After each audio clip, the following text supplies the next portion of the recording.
ওয়ালাকাদ কাররামনা বানি আদম। এই পৃথিবীতে যত প্রাণী রব্বুল আলামিন সৃষ্টি করেছেন, সমস্ত প্রাণীর সর্দার হলেন মানুষ। ফেরেশতা আল্লাহ তাআলার একটা সৃষ্টি, এই ফেরেশতার চাইতেও দামি মানুষ। সুবহানাল্লাহ বলবেন না? আপনি এত দামি, আপনার এত সম্মান, এত মর্যাদা, আপনার দেহের মধ্যে কেমন শক্তি আছে দেখেন তো। আর একটা হাতির গায়ে কেমন শক্তি। 100 জন মানুষ যদি একত্রিত হয়, একটা হাতির গায়ের সমান শক্তি হবে?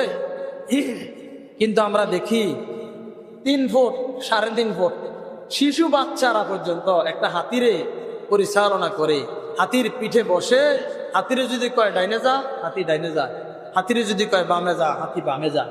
কেন যায়? কারণ আল্লাহর ঘোষণা, ওয়ালাকাদ কাররামনা বানি আদম, মানুষ হচ্ছে সবচেয়ে সম্মানিত।